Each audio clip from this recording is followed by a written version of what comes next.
La división y el exilio. El desenlace de un reino unido. En los años dorados del reino, el rey Salomón había erigido un templo majestuoso en Jerusalén, un símbolo de la unidad y la grandeza del pueblo de Israel.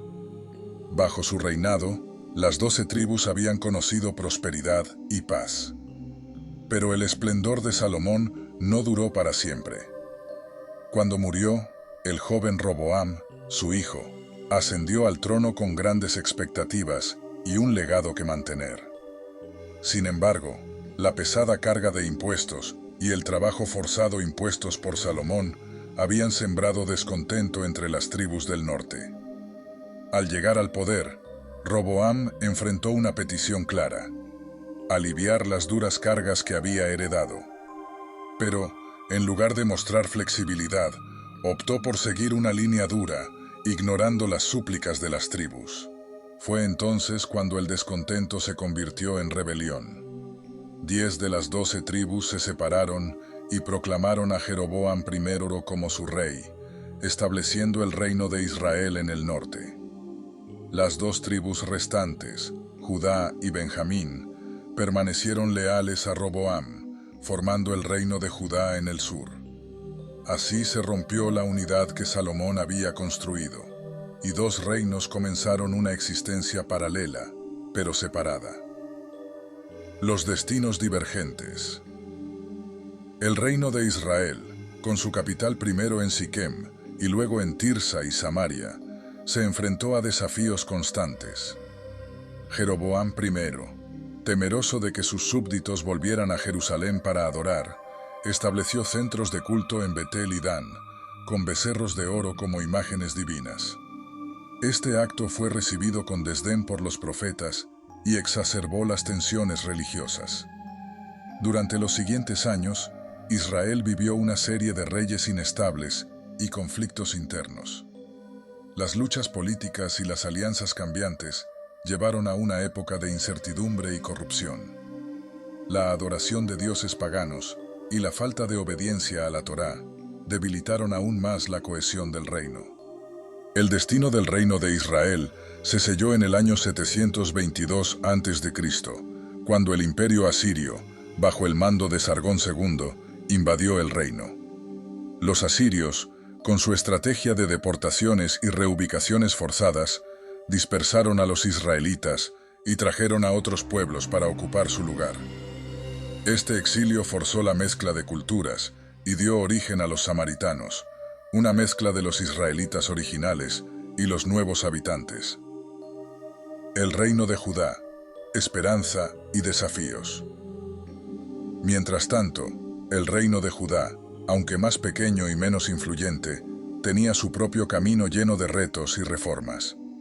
La dinastía davídica se mantuvo estable en Jerusalén, y la ciudad continuó siendo el centro espiritual y político.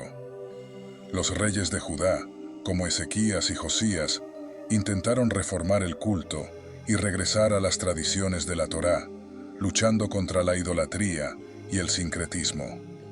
Pero la amenaza babilónica crecía. Después de la caída de Asiria, el imperio babilónico se convirtió en la nueva potencia dominante en la región.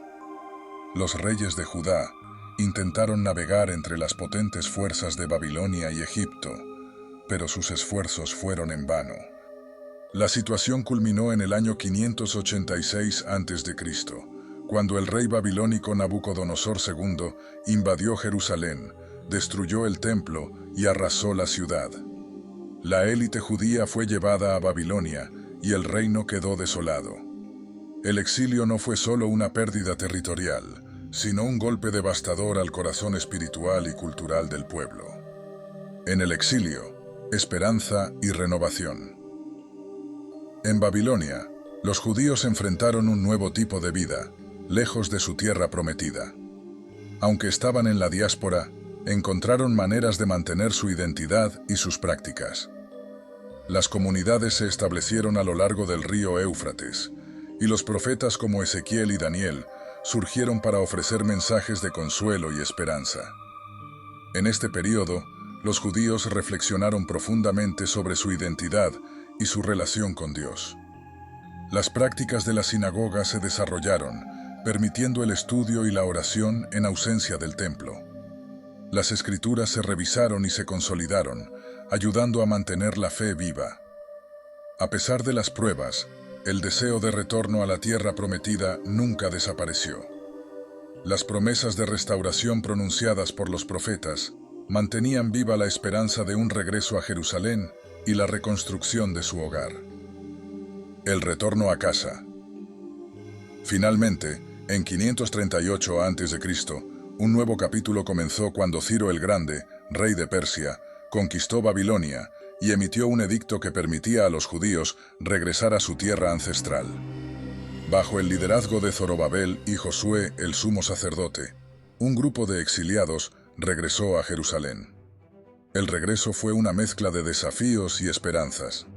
La reconstrucción del templo, que se completó en 516 a.C., fue un símbolo poderoso del renacer del pueblo judío.